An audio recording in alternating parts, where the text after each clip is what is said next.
Trains, an inseparable part of our lives, be it in the fantasy of a child or the hardcore necessity of a daily commuter. And Indian Railways is really unique. It has spread its web from the high hills of the Himalaya to across the sea, from the density of the forests to the loneliness of the desert.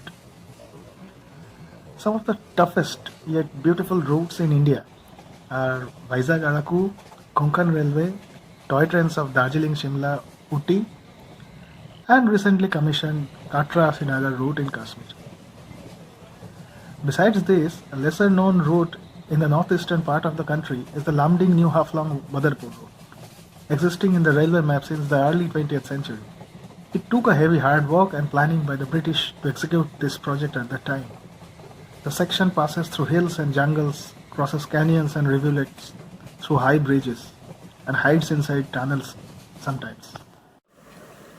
This route connects Silchar and Agartala through the tribal district of Assam Dima Hasao with Guwahati and rest of India.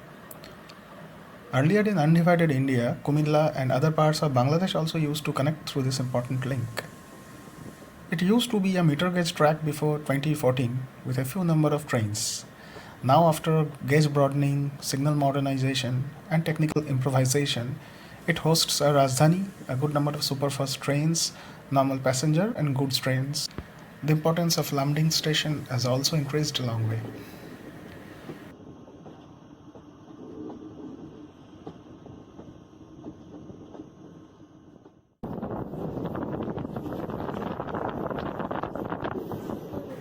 After leaving Lumding station, the train diverts to the loop line towards the south and enters into a naturally blazed piece of earth.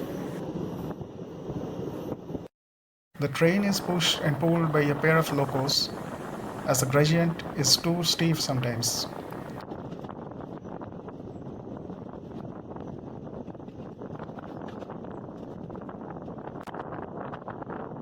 The first station in the route is Manderdisa. Now as the train keeps on moving, the nature starts unveiling its exquisite beauty. The breeze started being filled with a wild natural fragrance in it. A small village ahead, probably the next station. It is Langting Station, a small yet very attractive and neat and clean station.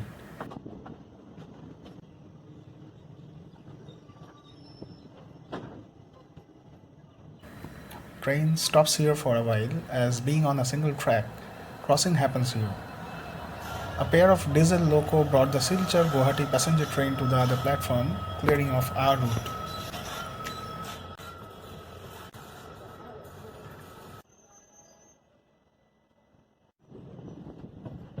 Small village of Langting passing by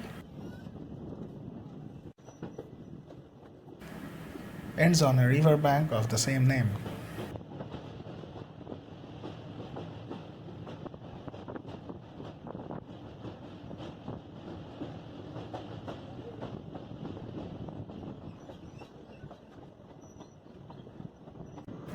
Next, a few stations passed by: Dihako, Mupa, Kalachad, Maibong.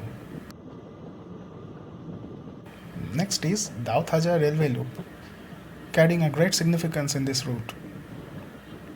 The train will be elevated in 3 steps to a new height, like the first floor, second floor, and the third floor like this.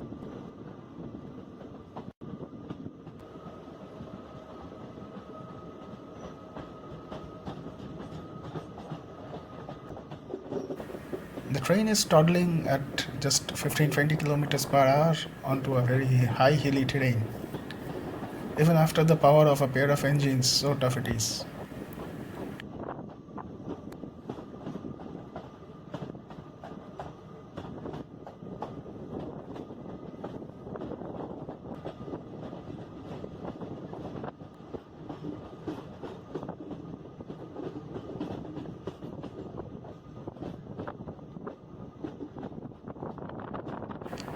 Now we are up in the 3rd floor, crossing the same bridge which we saw just a few minutes back. The railway track in the beneath is clear, and also clear is the vast green valley lying beneath the large dome of sky. an unparalleled beauty in front of my eyes.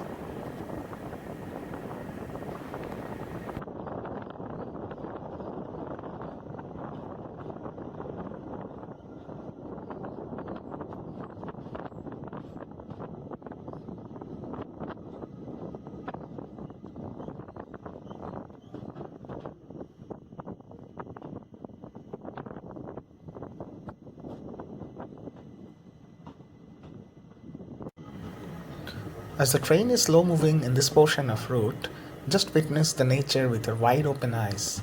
Lush green hills, azure sky, and the touch of different shades of brown and yellow makes it a colorful canvas.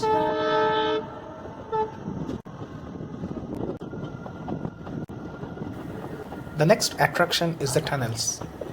There are 27 tunnels in this route, one of which is more than 3 kilometers long.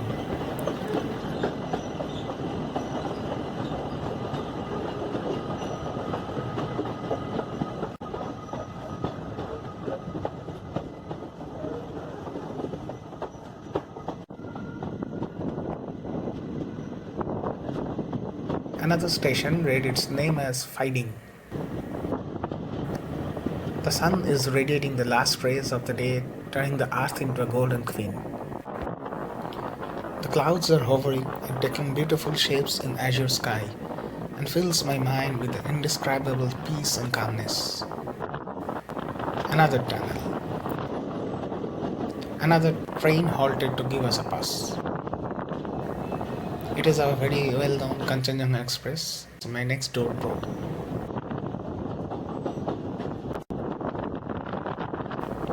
Mahur, the next station is named after the river passing by.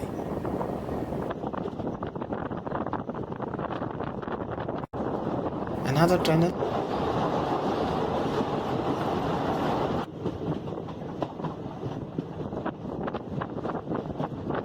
And another exquisite piece of sky and earth.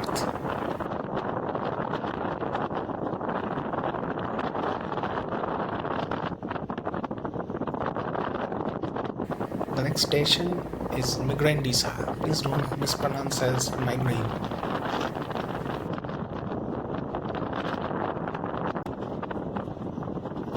The color throwing play of the sun with the sky and earth continues. Soon it would end up in dusk and the dark.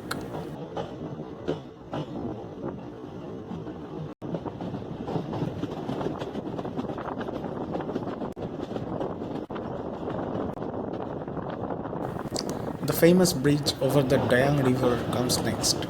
A deep canyon is visible downwards. The river Dayang is dried up rivulet, but it seems it turns into a dancing devastator in the rain.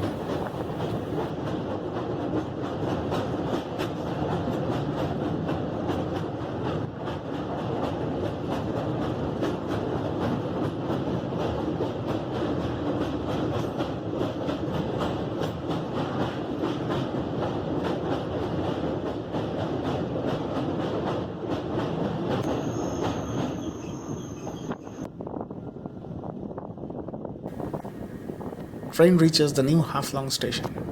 The earlier lower Haflong station is now abandoned and is left with a few old structures only, somewhere inside the town, which is a few kilometers from this station.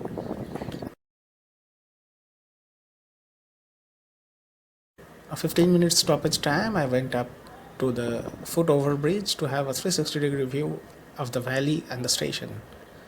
It's a small yet very clean and cozy station.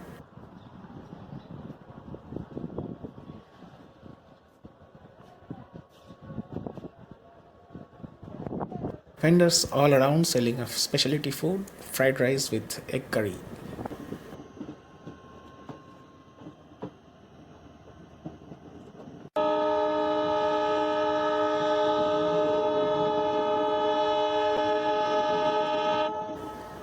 The section between New Haflong and the next station, Jatinga-Lampur, is the highest in altitude in this entire route. Next, a few tunnels and bridges, and then the train will suddenly descend to the great Barak Valley plainland. By then, the sun will call it a day, and you call it a dark night amidst the forest and hills. The train takes 5 hours to cross the wonder route of around 150 kilometers. A very slow route indeed, but you get your good time to witness the beauty, to take deep breaths in the freshness of the air, and pass your time in planning for a short trip here for a couple of days. So did I, and I'll be back with a new story on Haflong once I execute my plan.